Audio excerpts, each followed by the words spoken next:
ورحمۃ اللہ وبرکاتہ۔ الحمد للہ الذی ابدع الافلاک والعظیم، والصلاة والسلام على رسوله سيدنا محمد من كان نبيا وآدم بين الماء والطين،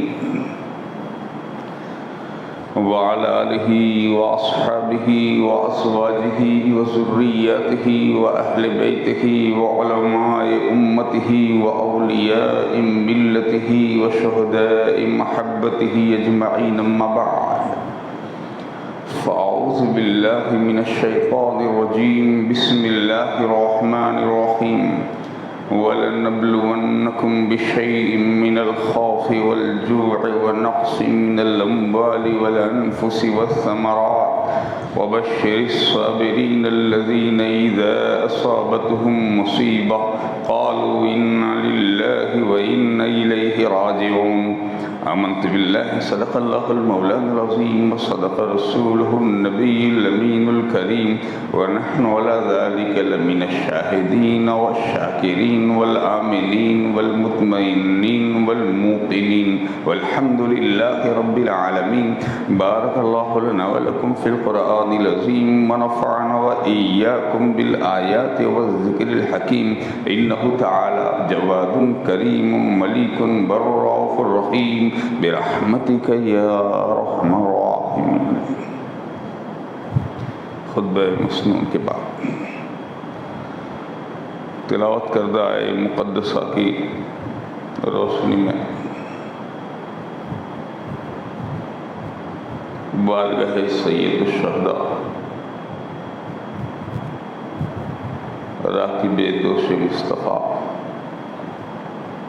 شہزادہ گلگوں کا باپ سیدنا سندنا مرشدنا امام حسین شہید کربلا علیہ السلام رضی اللہ تعالیٰ عنہ و بارگاہ حریق المحبت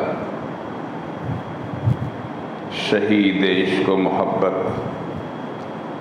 زہد الانبیاء تاجدار اولیاء شیخ شیوخ العالم حضرت الشیخ سیدنا سندنا مرشدنا و مولانا خواجہ خواجگان خواجہ شیخ فرید الدین مسعود گنج شکر چشتی جودنی رضی اللہ تعالیٰ عنہ، میں اپنی عقیدت و محبت کا نذرانہ عقیدت و خلوص پیش کریں اس سے پہلے آئیے ہم سب مل کر اپنے آقا و مولا دونوں عالم کے داتا شہنشاہ کون و مکان دستگیر دونوں جہاں چارہ ساز درد منداں راحت جانے عاشقاں سرور سین عارفاں احمد مختار نائب کردگار شافع روز شمار محبوب پروردگار سید ابقرار گنبد کزرا کی بہار حضور شفیع المذنبین خاتم النبیین رحمت للعالمین راحت العاشقین سیدنا محمد رسول اللہ صلی اللہ علیہ وآلہ وسلم کی بارگاہ ناز میں درود پاک کا ہدیہ نیاز پیش کریں اور پڑھیں اللہم صلی علی سیدنا و مولانا محمد وعلی آل سیدنا و مولانا محمد عدد ما ذکرہ الذاکرون وغفل عن ذکرہ الغافلون وعلی آلہ وصحبہ وبارک وسلم۔ ایک بار اور درود عقیدت و محبت پیش فرما دیں اللہم صلی وسلم علی سیدنا و مولانا محمد وعلی آل سیدنا و مولانا محمد سید البشر بشر لا کالبشر بل هو کالیاقوت فی الحجر صلاۃ و سلام علیک یا رسول اللہ۔ ایک بار اور درود پاک نذرانہ عقیدت پیش فرما دیں اللہم صلی وسلم علی سیدنا و مولانا محمد وعلی آل سیدنا و مولانا محمد نور الانوار والسر الاسرار والسید الابرار وتریاق الأدیار ومفتاح باب اليسار وعلى آلہ الأطہار وأصحابہ الأخیار وبارک وسلم صلاۃ وسلام علیک یا رسول اللہ صلی اللہ علیہ وسلم۔ فنا عشق محمد میں ہوا ہوں، کیا سمجھتے ہو؟ صلی اللہ علیہ وسلم۔ ایک بات ہمیشہ یاد رکھیں، جب بھی حضور نبی کریم صلی اللہ علیہ وسلم کا اسم گرامی نامی محمد صلی اللہ علیہ وسلم سنو یا بولو، صلی اللہ علیہ وآلہ وسلم ضرور بولو، اس لیے کہ یہ واجب ہے، واجب ہے، اس کا ترک کر دینا مجرم بنا دیتا ہے۔ فنا عشق محمد صلی اللہ علیہ وسلم میں ہوا ہوں، کیا سمجھتے ہو؟ حیات دائمی لے کر جیا ہوں، کیا سمجھتے ہو؟ فنا عشق محمد میں ہوا ہوں صلی اللہ علیہ وسلم، کیا سمجھتے ہو؟ حیات دائمی لے کر جیا ہوں، کیا سمجھتے ہو؟ فرشتے پوچھیں جو من رب کا ما دینوں کا حافظ، فرشتے پوچھیں جو من رب کا ما دینوں کا حافظ، تو کہہ دوں گا غلام مصطفیٰ ہوں، کیا سمجھتے ہو؟ تو کہہ دوں گا غلام مصطفیٰ ہوں، کیا سمجھتے ہو؟ دل میں عشق مصطفیٰ کا نوری جوہر رکھ دیا، دل میں عشق مصطفیٰ کا نوری جوہر رکھ دیا، کیا کیا؟ چھوٹے سے کوزے میں سمندر رکھ دیا، کیا کیا؟ چھوٹے سے کوزے میں سمندر رکھ دیا، اب جلا دو یا جلا دو آپ کی مرضی پہ ہے، اب جلا دو یا جلا دو آپ کی مرضی پہ ہے، ہم نے تو بس آپ کی دہلیز پہ سر رکھ دیا، ہم نے تو بس آپ کی دہلیز پہ، اب جلا دو یا جلا دو آپ کی مرضی پہ ہے، ہم نے تو بس آپ کی دہلیز پہ سر رکھ دیا، اور نیکیوں کی دوسروں کو تاکہ رغبت ہو سکے، نیکیوں کی دوسروں کو تاکہ رغبت ہو سکے، ہم نے ایک دیپک جلا کر گھر کے باہر رکھ دیا، ہم نے ایک دیپک جلا کر گھر کے باہر رکھ دیا، اور حضرت صدیق سے پوچھا کہ کیا لائے ہو تم؟ حضرت صدیق سے پوچھا کہ کیا لائے ہو تم؟ منہ سے کچھ بولے نہیں، بس قلب مستر رکھ دیا، منہ سے کچھ بولے نہیں، بس قلب مستر رکھ دیا۔ نعت میں نظمی کو کچھ یوں ہی نہیں شہرت ملی، نعت میں نظمی کو کچھ یوں ہی نہیں شہرت ملی، جذبہ عشق محمد صلی اللہ علیہ وسلم شعروں کے اندر رکھ دیا، جذبہ عشق محمد صلی اللہ علیہ وسلم شعروں کے اندر رکھ دیا۔ عجب دیار ہے تیرا دیار گنج شکر، عجب دیار ہے تیرا دیار گنج شکر، تجلیوں کی ہے تازہ بہار گنج شکر، تجلیوں کی ہے تازہ بہار گنج شکر، اور تیرا نظام جہان کا والی، تیرا نظام جہان کا والی، چراغ دہلی تیرا بادہ خار گنج شکر، چراغ دہلی تیرا بادہ خار گنج شکر، کی محمد سے وفا تم نے تو ہم تیرے ہیں، یہ جہاں چیز ہے کیا لوح و قلم تیرے ہیں۔ ایک بار اور نبی علیہ نبی کی بارگاہ میں ہدیہ درود پاک پیش فرما دیجیے۔ اللہم صلی وسلم علی سیدنا و مولانا محمد و علی سیدنا و مولانا مولانا محمد كما تحب وترضى بأن تصلي عليه صلاة وسلام عليك يا رسول الله صلى الله عليه وسلم.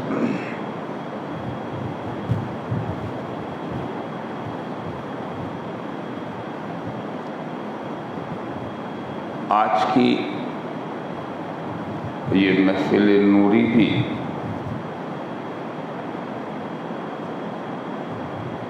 بڑی نرالی شان والی.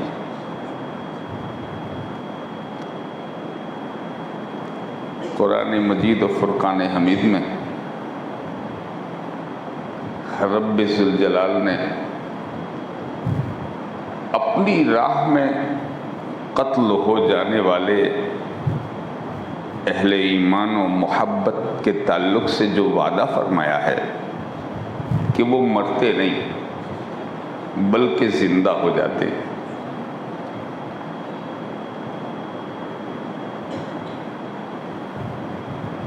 تو ہم یہ دیکھتے ہیں کہ جو ان کی محبت میں فنا ہو جاتے ہیں اللہ تعالیٰ ان کو بھی حیات جاویدانی عطا فرما دیتا ہے. آج 5 محرم الحرام ہے. ہمارا پیر ہمارے دستگیر آبرو سلسلے چشت اہل بہشت زہد الانبیاء جس کا لقب ہے اور جس کا خطاب ہے حقیق المحبت، محبت الہی میں جس کا سارا وجود جل کے خاکستر ہو گیا تھا، جس کو زمانہ شیخ فرید کے نام سے جانتا، شیخ شیوخ العالم، جس کا خطاب ہے، جس کی آگوش کا پلا ہوا اور جس کا نور دیدہ،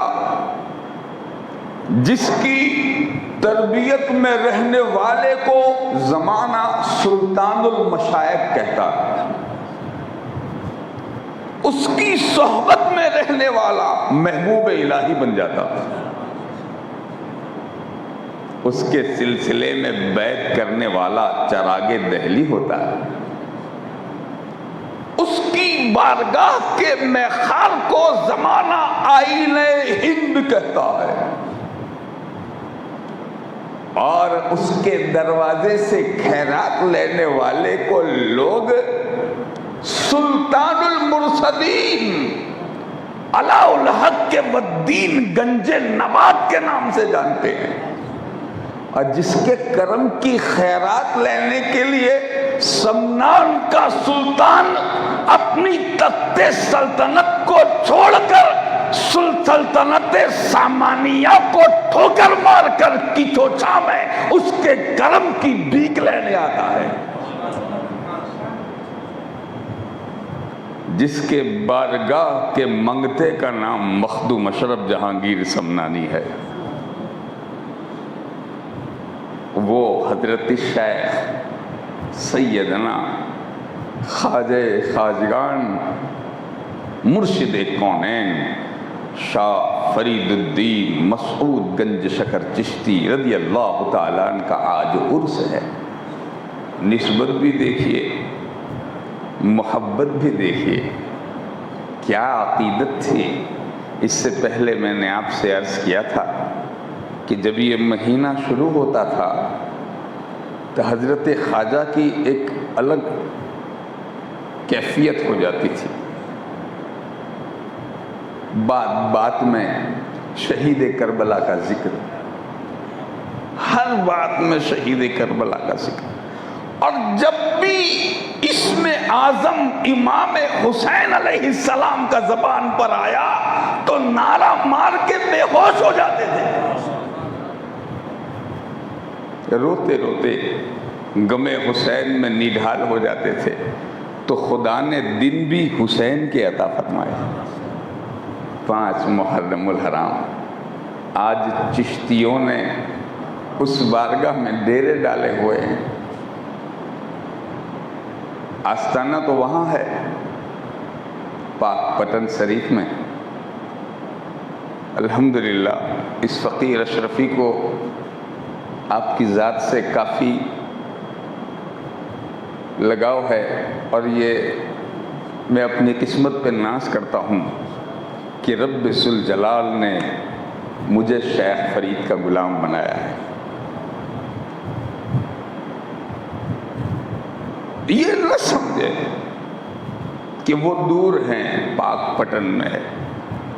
اس کا جلایا ہوا چراغ پالوج میں فرید الدین کی شکل میں ہے، اور اس کی ایک بڑی نوازش کا نام قائم الدین ہے جو ہمارے اس طرف ہے. ایک نعمت ادھر ہے، ایک نعمت ادھر ہے.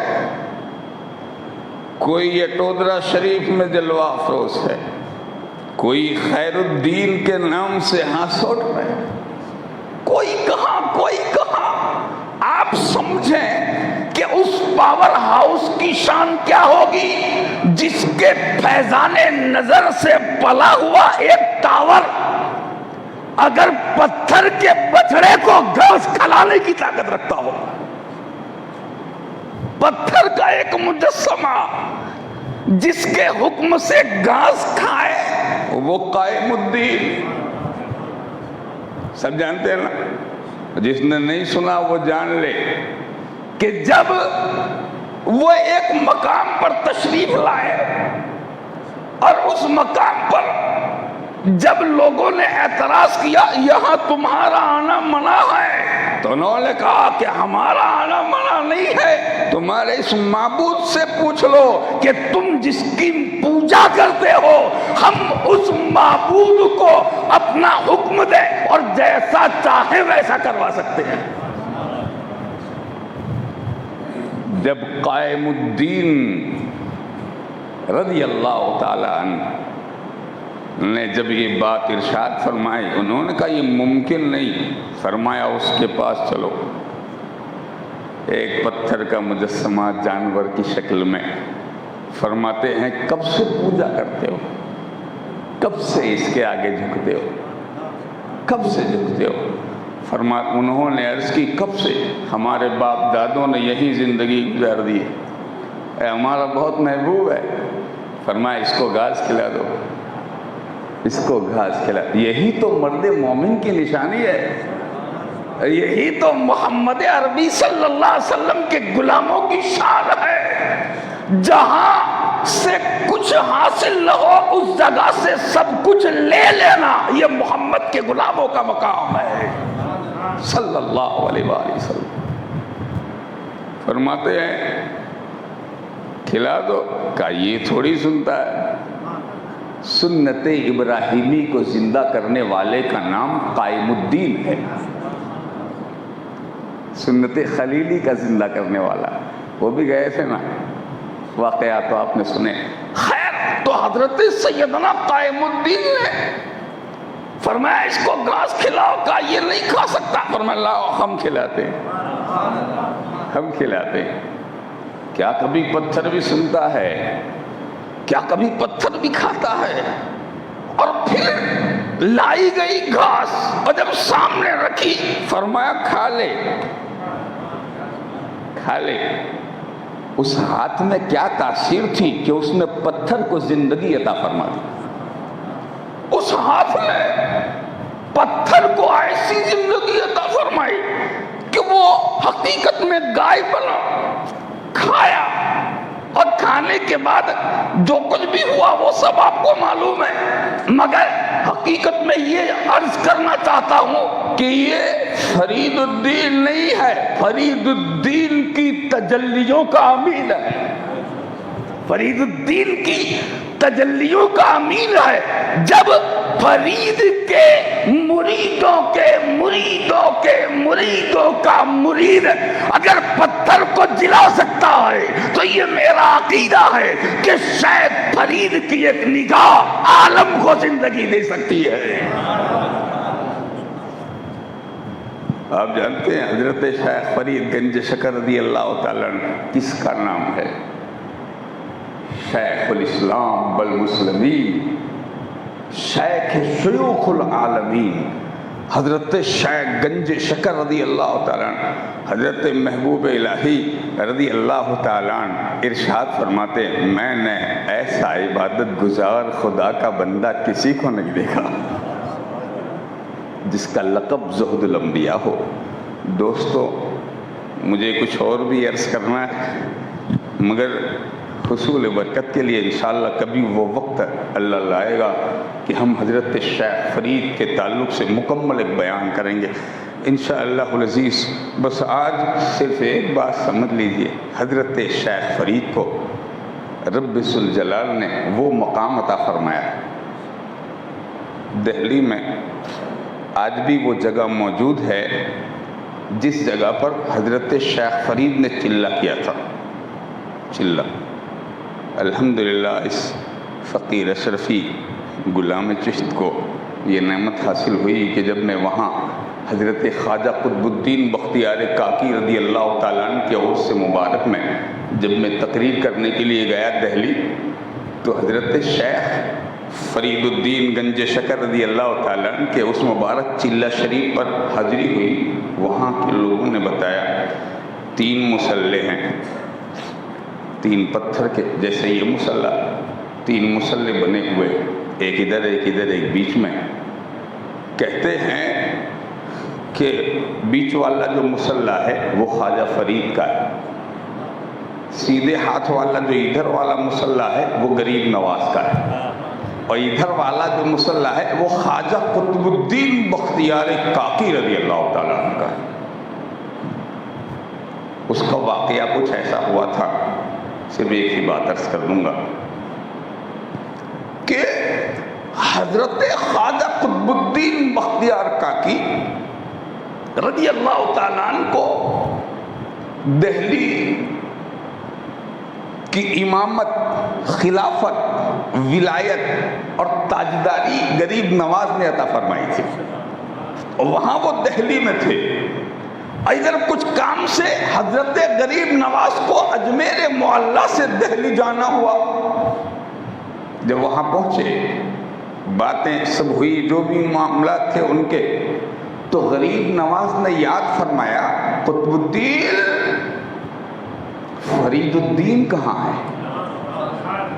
فرید الدین ارشاد فرض کی آقا حضور وہ تو عبادت و ریاضت میں چلے میں ہے، چلہ کشی۔ عرض کی حضور وہاں فلاں مقام پر، کہا چلیں ہم اسے دیکھنے جاتے۔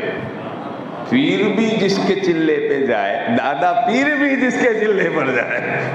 حضرت خواجہ فرید چلہ شریف پر جب پہنچے، وہاں جب گئے تو جانے کے بعد میں انہوں نے دیکھا کہ حضرت سیدنا خواجہ شیخ فرید الدین مسعود جوزجانی رضی اللہ تعالیٰ عنہ عبادت میں، ذکر میں محو ہیں، اور بھوک، نکاحت، روزے کی وجہ سے اتنی کمزوری لاحق ہو چکی ہے کہ ہڈیاں نظر آتی ہے، گوشت گل چکا ہے، چمڑی لٹک چکی ہے۔ اس عالم میں جب انہوں نے دروازے پر دیکھا کہ میرے مرشد بھی ہیں، دادا مرشد بھی آئے ہیں، دادا مرشد بھی آئے ہیں، تو پھر وہ تعظیم کے لیے کھڑے ہونے لگے۔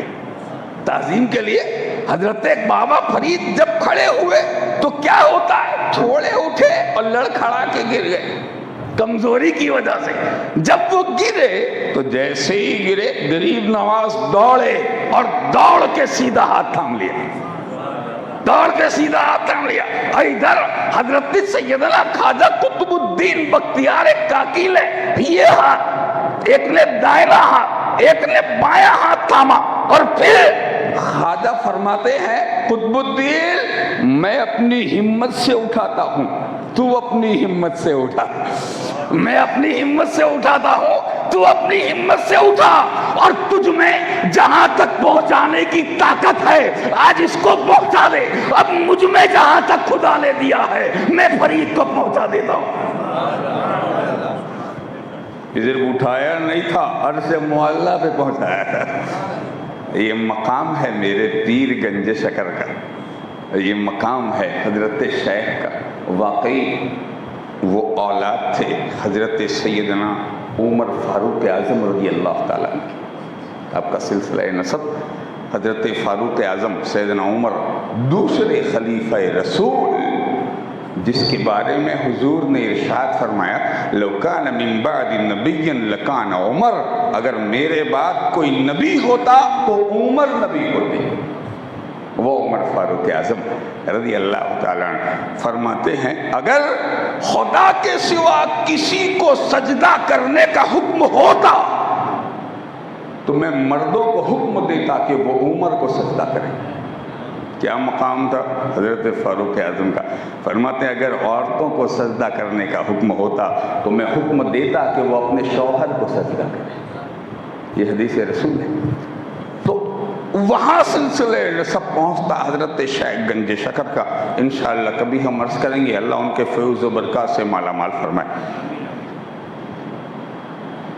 آج کی مجلس مبارکہ بالخصوص سید الشہداء امام عرش مقام علیہ السلام کے تعلق سے ہی یہ 10 مجلسیں ہیں، اور یہ جو کچھ بھی ہے امام حسین علیہ السلام کے راہ میں پڑے ہوئے یہ سارے بندے، یہ عقیدت والے، یہ محبت والے، جس کو حسین علیہ السلام کی ٹھوکر لگ گئی وہ ولایت کا چاند بن گیا۔ جو اس راستے میں کھڑے رہے ہیں ادب کے ساتھ، ہمارا حریق المحبت شیخ فرید بھی اسی راستے کا گداگر ہے۔ یہ سارے فیضان انہی کے، سارے اولیاء، سارے مشائخ، سارے بزرگان دین، سب امام عرش مقام کے بارگاہ الناس کے فقیر ہیں، سب ان کی محبت کے اسیر ہیں۔ حسین تو حسین ہے، حسین کی شان سب سے الگ ہے۔ جس کو رسول نے اپنے کاندھے پہ بٹھایا وہ حسین ہے، جس کو نبی نے اپنے سینے پہ سلایا وہ حسین ہے، جس کو رسول نے اپنی زبان چسایا وہ حسین ہے، جس کی ولادت کے وقت آسمانوں سے فرشتہ حسین کے قدموں کی خیرات لینے آیا وہ حسین ہے، جس کے بارے میں میرے نبی نے ارشاد فرمایا یہ میرا جنت کا پھول ہے دنیا میں، جس کے بارے میں میرے رسول نے ارشاد فرمایا میرا حسین جنت کے نوجوانوں کا سردار ہے۔ ہما سیدہ شباب اہل الجنہ، حسن حسین علیہم السلام یہ دونوں جنت کے جوانوں کے سردار ہیں، وہ حسین ہے۔ ایسا امام، ایسا تاجدار، ایسا ولایت کا والی، نبی کا ایسا وارث اور رسول عربی کا وہ سچا جانشین کہ کائنات کی حکومتیں جس کے قدموں کی خیرات ہو وہ ہمارا آقا حسین ہے۔ مگر مشیت الہی کو کچھ منظور تھا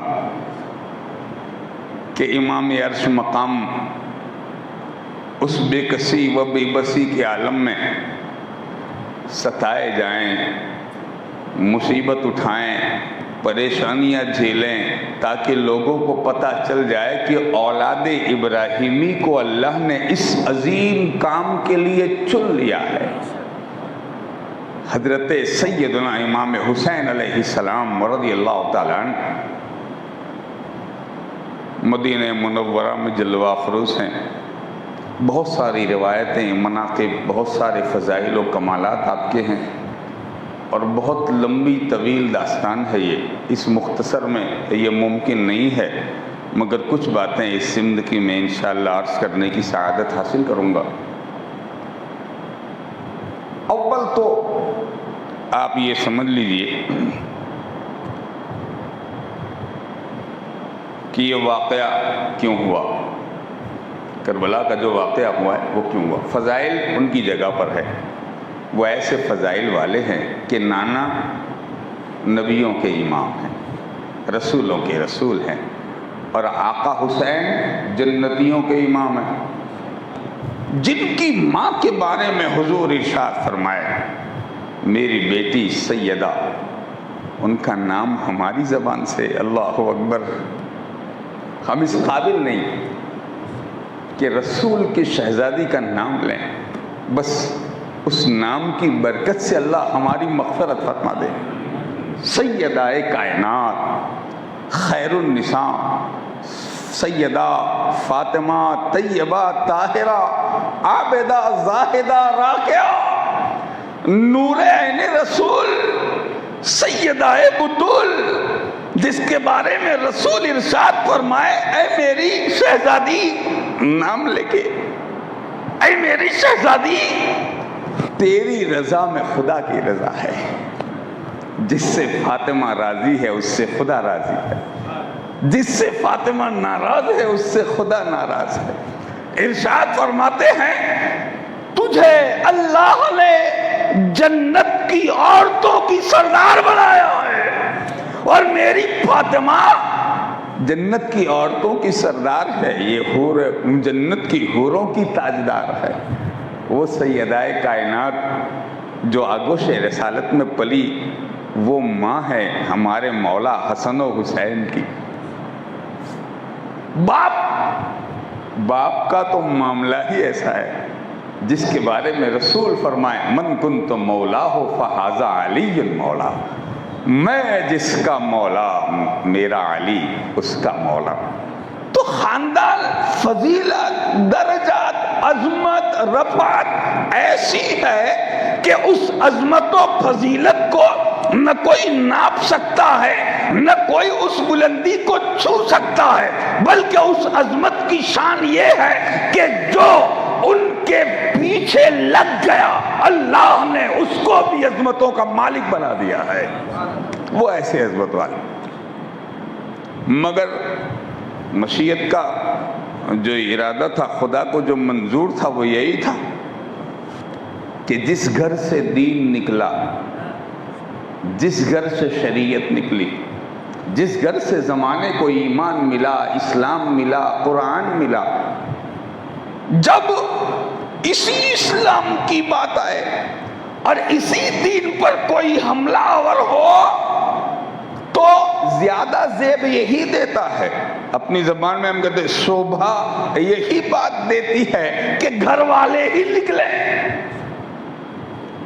اصحاب رسول بھی تھے اس زمانے میں، ایسا نہیں کہ وہ نہیں تھے، بہت سارے تھے، مگر جب دین کی بات آئی تو خدا نے نبی کے نور عین کو باہر نکالا۔ اے حسین، یہ دین آپ کے گھر سے نکلا ہے، یہ شریعت آپ کی ہے، اس کا اصل وارث آپ ہے، اس اسلام کا سلطان آپ ہیں، اس اسلام کے تاجدار آپ ہیں، اس شریعت مطہرہ کا حقیقی محافظ آپ ہیں۔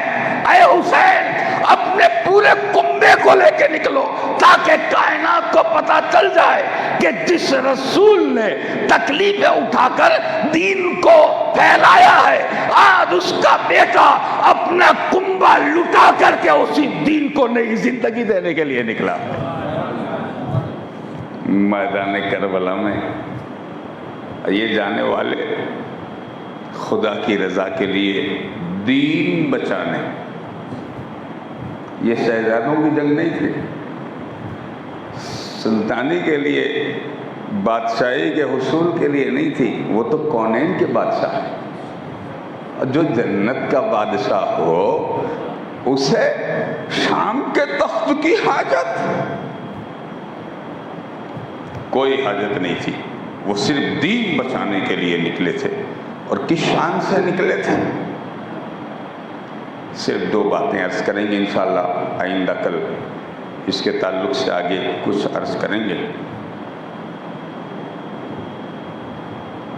صحابی رسول حضرت امیر معاویہ رضی اللہ تعالیٰ عنہ کا جب سن ہجری 60 میں انتقال ہوا تو ان کی جگہ پر ان کا ناخلف و نالائق، فاسق، فاجر، ظالم، بدکار و بد کردار و بد اخلاق و بد اطوار،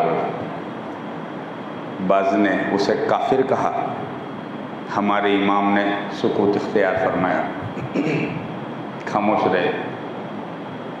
بعض نے کہا وہ کافر تھا، ہمارے حضرت گنج شکر فرماتے ہیں کہ اس کا ایمان کہاں رہا جس نے شہزاد رسول کو قتل کیا یا قتل کروایا، اس کا ایمان کہاں رہا؟ تو حضرت گنج شکر کا بھی وہی موقف ہے، فرماتے وہ مومن نہیں تھا۔ حضرت امام احمد بن حنبل نے بھی یہی فرمایا کہ وہ مومن نہیں تھا، امام شافعی اسے کافر کہتے۔ حضرت امام مالک رضی اللہ تعالیٰ نے بھی اس کے تعلق سے وہی فتویٰ دیا، حضرت امام غزالی مسلمان کہتے۔ خیر، ہمارے امام جس کے ہم پیروکار ہیں سیدنا امام اعظم ابو حنیفہ حضرت نعمان بن ثابت رضی اللہ تعالیٰ عنہ کوفی، حضرت سیدنا نعمان، آپ نے اس کو مومن نہیں کہا، آپ نے اس کو کافر بھی نہیں کہا، آپ نے اس کو کافر نہیں کہا۔ جب کافر نہیں کہا، لوگوں نے پوچھا مومن نے کہا، وہ بھی نہیں کہتے۔ جب مومن نہیں کہتے تو کیا کہیں گے؟ مگر وہ خاموش رہے شریعت مطہرہ کے مطابق۔ اچھا، میرے شیخ فرماتے ہیں وہ کوفہ کے رہنے والے تھے، وہ زمانہ ان کا قریب بھی تھا اور وہ زیادہ تحقیق والے تھے۔ ایسا امام دنیا میں دوسرا نہیں آیا جیسے ہمارے امام اعظم تشریف لائے۔ وہ بڑے تحقیق اور بڑے علم، بڑی عقل و شعور اور بہت بڑے قیاس کے مالک تھے۔ اللہ نے ان کو شریعت مطہرہ پر کامل دسترس اور علم عطا فرمایا تھا، تو انہوں نے اس کو کافر نہیں کہا مگر مومن بھی نہیں کہا۔ تو ایسا بدترین آدمی، اس کے ہاتھ میں جب حکومت آئے گی، تخت آئے گا، لشکر آئے گا، سپاہی آئیں گے، ستہ جب اس کے ہاتھ میں آئے گی، ایسوں کے ہاتھ میں آئے گی تو کیا ہوگا؟ ظالم کے ہاتھ میں جب حکومت ہوگی تو ظلم کرے گا، باغی کے ہاتھ میں ہوگی بغاوت کرے گا، جب ایسے ناخلف کے ہاتھ میں ہوگی تو وہ کیا کرے گا؟ یہی اس سے امید ہو سکتی ہے۔ ہمارے شیخ فرماتے ہیں اگر کوئی یہ کہے کہ بچھو نہیں کاٹتا،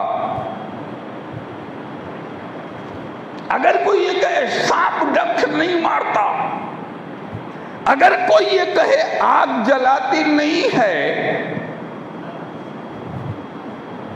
اگر کوئی یہ کہے زہر مارتا نہیں ہے، تو کیا یہ بات ماننے کے لائق ہے؟ جو جس کا کام ہے، جو جس کی فطرت ہے، جو جس کی عادت ہے، چھوڑے گا نہیں وہ وہی کرے۔ زہر مارتا ہے، بچھو کاٹتا ہے، اس لیے کہ اس کی فطرت ہے۔ ارے اس کی تو پیدائشی کاٹنے سے ہوئی، جب اس کی ماں کے شکم میں وہ ہوتا ہے بچھو، تو اس کی ولادت کیسے ہوتی ہے؟ امام علامہ کمال الدین دمیری حیات الحیوان میں، جو جانوروں کی کتاب ہے، اس میں وہ لکھتے ہیں کہ جب بچھو کے بچے اس کی ماں کے شکم میں ہوتے ہیں تو پیدا ایسے نہیں ہوتے جیسے اور ہوتے، یہ جب بڑھتے ہیں تو اپنی ماں کے پیٹ کو کھاتے اور کھاتے کھاتے اس کو فنا کر دیتے، پھر یہ پیدا ہوتے۔ یعنی بچھو کے بچے کا پیدا ہونا یہ اس کی ماں کی موت ہے۔ اب اس کے بارے میں اگر کوئی یہ کہے نہیں کاٹتا، ممکن نہیں، آگ نہیں جلاتی، ممکن نہیں۔ تو حضرت امیر معاویہ وہ صحابی رسول تھے، کاتب وحی تھے، ان کے بارے میں ہمارے بزرگوں نے بھی تعریفیں فرمائی۔ خیر، مگر ان کا بیٹا ظالم و جابر، جو حکومت، طاقت اور ستہ کے نشے میں ظالم بھی ہے، زانی بھی ہے، شرابی بھی ہے، بدکار بھی ہے، بد اخلاق بھی ہے، بد اتوار بھی ہے، نمازوں کا چھوڑنے والا، شریعت مطہرہ کے قانون کا مٹانے والا، دین حق سے بغاوت کرنے والا، جب وہ بیٹھا شام کے تخت پر تو اس کو فکر ہوئی کہ ہم بیٹھ تو گئے ہیں، مگر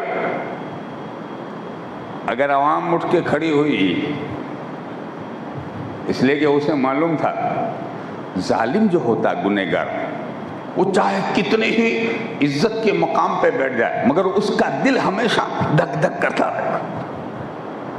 معلوم نہیں کبھی یہ عہدہ لے لیا جائے، معلوم نہیں کب چھین لیا جائے. یہ ہوتا ہے نا. آپ نے بہت ساری روایت و واقعات اس سلسلے میں سنے ہوں گے. میں ایک بات صرف عرض کر دوں اس سلسلے کی. واقعہ کربلا جو ہوا وہ اس کے پیچھے کا سب سے بڑا محرک جو تحریک جس کی وجہ سے ہوا وہ کیا ہے؟ یزید کو اپنے ایمان، اپنے اسلام، اپنے اعمال، اپنی برائیوں، اپنی بدیوں، اپنی بے غیرتی کی وجہ سے اطمینان نہیں تھا اپنی کرسی پر. اسے یقین نہیں تھا. ہم اپنی زبان میں کہتے ہیں بڑوا ہوتا ہے، لوگ اٹھ کے کھڑے ہوتے ہیں، چھین لیتے. تو ظاہر ہے ایک نہ ایک دن ایسا تو آنے والا تھا کہ اس کی حکومت کو ویسے بھی لوگ نہیں مانتے تھے کہ وہ اسلامی ہے، شریعت والی حکومت ہے. وہ اس قابل بھی نہیں تھا. جب بیٹھنے والا بے ایمان ہوگا تو حکومت ایمان والی کہاں سے ہوگی؟ یہ تو آپ جانتے ہی. مگر دوستو اس نے کیا کیا؟ بیٹھا اور بیٹھتے ہی اس نے حکم جاری کیا میرے نام کی بیعت لی جائے. ان مبارک لوگوں سے جن کا نام لینا بھی بندوں کو مبارک بنا دیتا ہے. اس میں ایک ہے افضل البشر بعد الانبیاء بالتحقیق، حضرت ابوبکر صدیق رضی اللہ تعالیٰ عنہ کا شہزادہ، جس کا نام ہے حضرت عبد الرحمن ابن ابو بکر رضی اللہ تعالیٰ. دوسرے تھے حضرت عبداللہ ابن زبیر رضی اللہ تعالیٰ صحابی رسول. ایک ہے حضرت سیدنا عبداللہ ابن عمر رضی اللہ تعالیٰ. ان سے بیعت کی جب اس نے فرمائش کی، خط لکھا مدینہ شریف کے والی ولید بن عقبہ کو ان کو بلائیں اور بلانے کے بعد ان سے بیعت لیں کہ یزید کو مان لیں امیر المومنین ہے. اور جب اس نے یہ وہاں خط لکھا، قاصد آیا اور آنے کے بعد میں مدینہ شریف میں یہ خبر پہنچائی گئی کہ حضرت امیر معاویہ کا انتقال ہو گیا ہے، یزید بیٹھ گیا ہے اور اس کے نام کی بیعت حسین سے لے. امام حسین علیہ السلام، عبد الرحمن ابن ابو بکر، عبداللہ ابن زبیر، عبداللہ ابن عمر، ان چار سے خاص بیعت لی جائے، پھر سارے اہل مدینہ سے بیعت لی جائے. سب کہیں کہ یزید معاذ اللہ امیر المومنین ہے. بس یہی معاملہ تھا، یہ ہوا تھا. اور جب ولید بن عقبہ نے یہ خط پڑھا، اس خط میں لکھا ہوا ہے ان کو بلاؤ، بیعت لو، اگر نہیں مانتے ہیں تو قتل کر کے سر بھیج دو. ظالم کا پیغام بھی ظلم والا ہی ہوتا ہے، اس سے امید نہیں رکھی جاتی.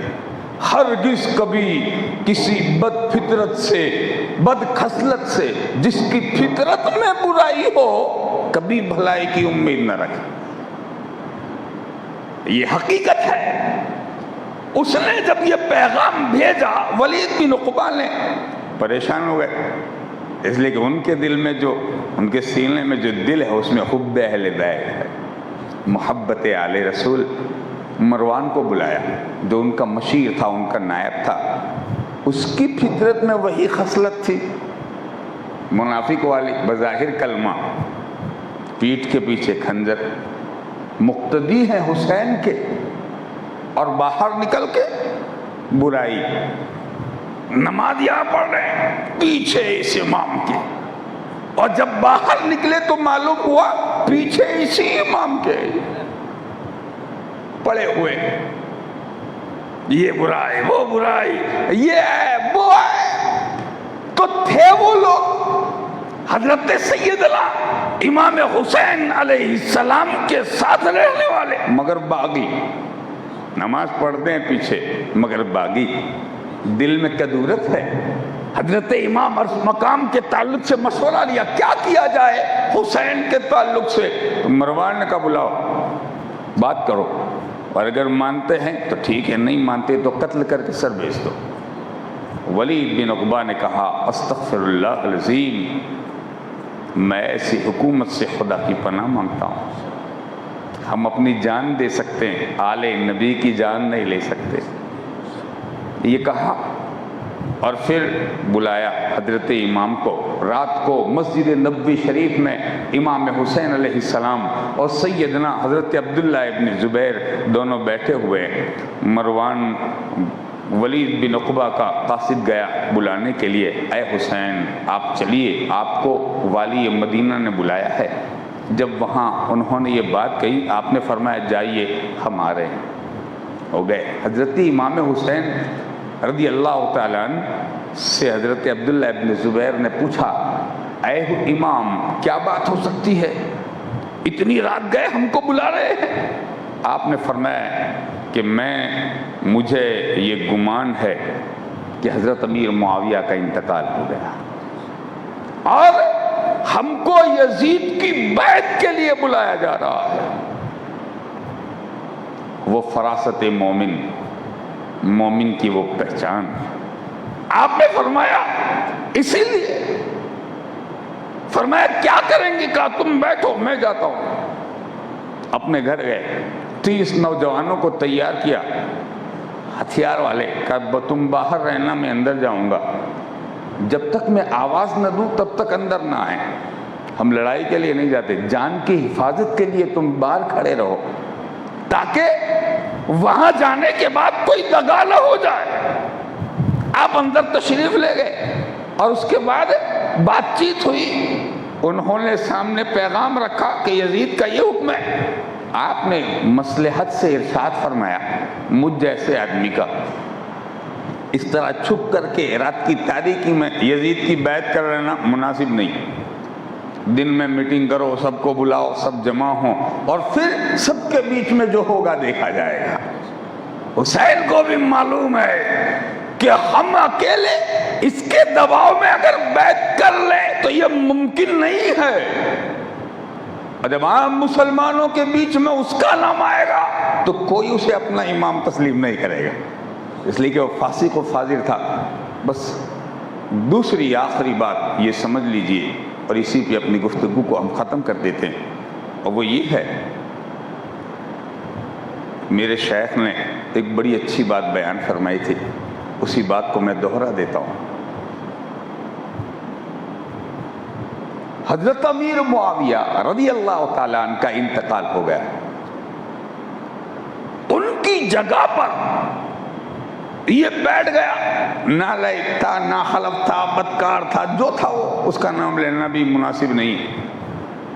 بیٹھ گیا وہ. حکومت تو اس کے ہاتھ میں تھی نا، وہ حاکم تھا. شام والوں نے اس کو امیر مان لیا، مصر والوں نے اس کو امیر مان لیا، سب اس کے ارد گرد والوں نے، سارے علاقے والوں نے. جتنی حکومت پر حضرت امیر معاویہ کی حکومت تھی، جتنے علاقے پر، وہ سب کا حاکم تھا کہ نہیں؟ سب کا حاکم تھا نا، اس کے ہاتھ میں. میرے شیخ فرماتے ہیں سب نے تو اسے مان ہی لیا تھا. اگر کسی کی حکومت میں 4 یا 5 لوگ اگر اس کو حاکم نہیں مانتے ہیں تو اس سے اس کا کیا بگڑے گا؟ کچھ بگڑ جائے گا. وہ تو ستہ والا ہے، تخت تاج والا ہے، لشکر و سپاہ والا ہے، کیا بگڑا اس کا؟ کچھ نہیں بگڑے گا، اس لیے کہ وہ حاکم تو بن ہی چکا تھا. وہ ستہ تو اس کے ہاتھ میں آ ہی گئی تھی، مگر اس کے دل میں خطرہ کیا تھا؟ ہم دنیاوی حاکم تو بن گئے ہیں، ہم دنیاوی حاکم تو بن گئے ہیں، یہ تخت ہمارے ہاتھ میں آ چکا ہے. لوگ ہم کو امیر شام تو کہیں گے، امیر شریعت نہیں کہیں گے، حاکم اسلام نہیں کہیں گے.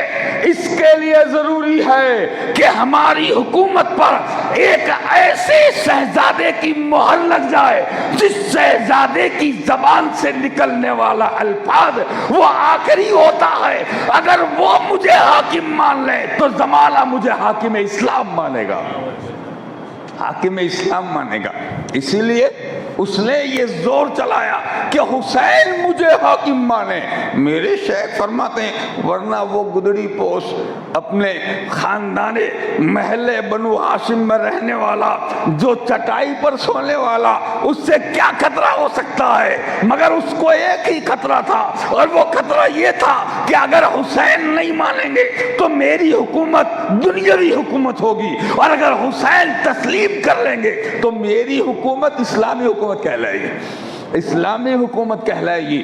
دوستو اسی لیے آقا حسین علیہ السلام نے بھی اپنے ہاتھ کی وہ لاج رکھی کہ آپ نے فرمایا یہ ہاتھ میرا نہیں ہے، اس ہاتھ میں حیدر کرار کی نیابت سمائی ہوئی ہے، اس ہاتھ میں رسول عربی کی جانشینی ہے، یہ ہاتھ ناقلب کو نہیں دیا جا سکتا، حسین سر دے سکتا ہے مگر ہاتھ نہیں دے سکتا۔ یہی بات حضرت غریب نواز نے ارشاد فرمائی، سرداد نداد دست در دست یزید حقا کے بنائے لا الہ است حسین۔ انشاءاللہ کل عرض کریں گے مدینہ طیبہ سے آپ کا ہجرت فرمانا، اور اس کے بعد پھر آگے کی باتیں عرض کریں گے۔ اللہ تعالی ہم سب کو اپنے امان میں رکھے، صحت و عافیت کے ساتھ دنیا اور آخرت کی نعمتیں عطا فرمائے، اور رب ذوالجلال امام حسین کے فیضان سے ہم سب کو مالا مال فرمائے۔ آمین وآخر دعوانا ان الحمدللہ رب العالمین۔ کھڑے ہو جائیں بارگاہ رسالت میں صلوات و سلام کے لیے۔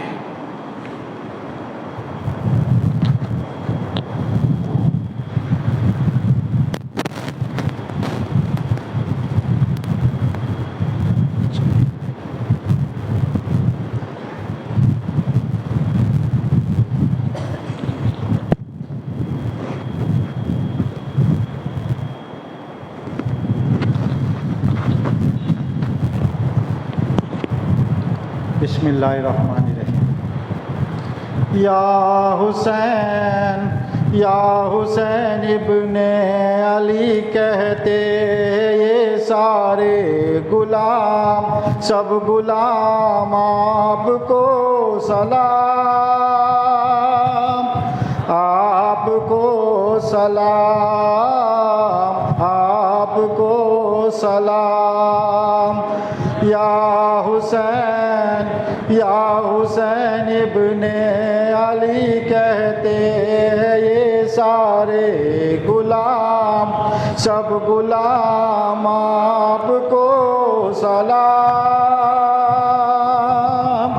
آپ کو سلام، آپ کو سلام۔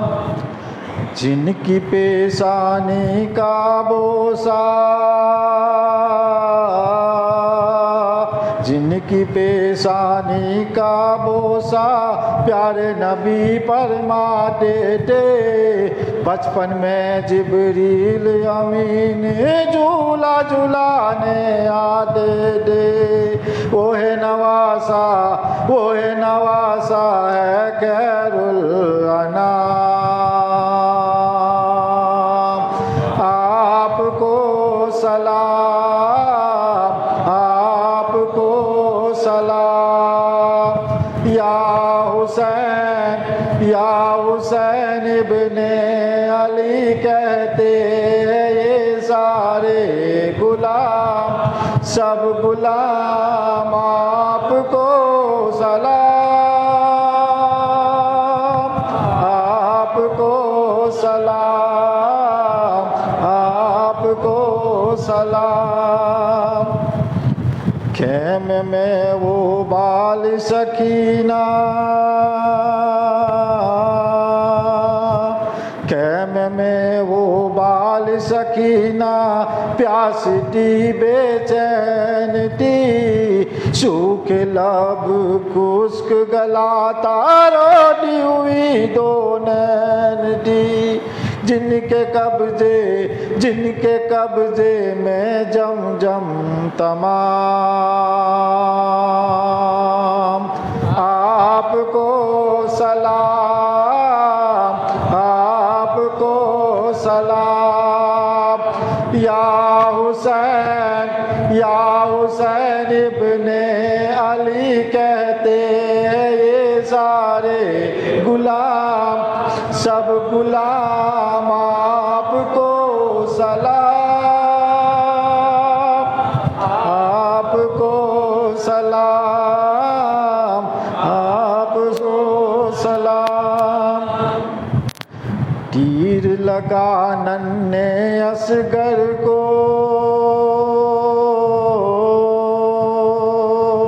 تیر لگا ننھے اصغر کو، پھول سا چہرہ مرجھایا، لے کے سحر بانو بچے کو گود میں لے کے فرمایا، حوض کوثر کا پی لینا جام، آپ کو سلام، آپ کو سلام۔ یا حسین ابن علی کہتے یہ سارے غلام سب غلام آپ کو سلام، آپ کو سلام، آپ کو سلام۔ سلام۔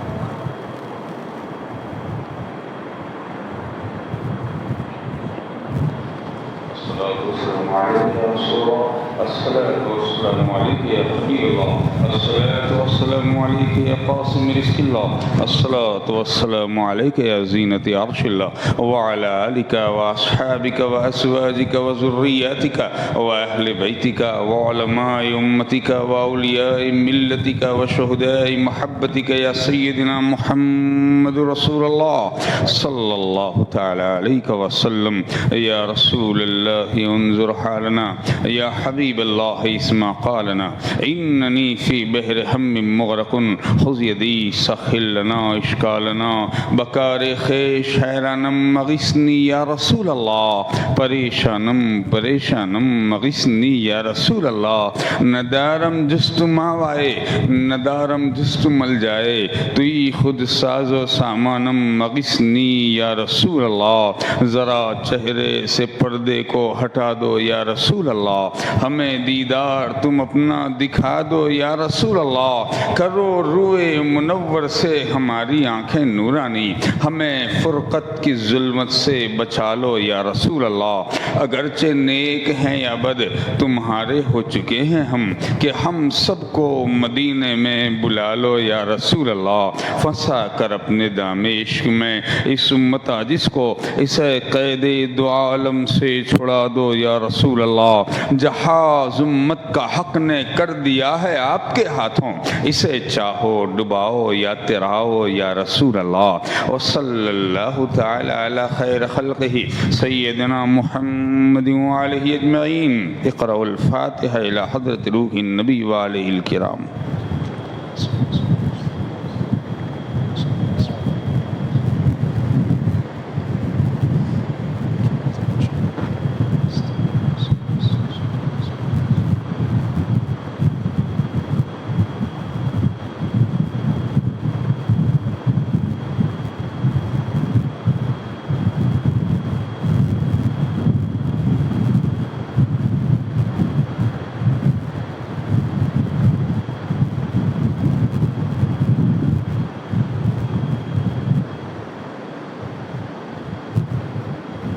الحمد لله الذي قال في شأن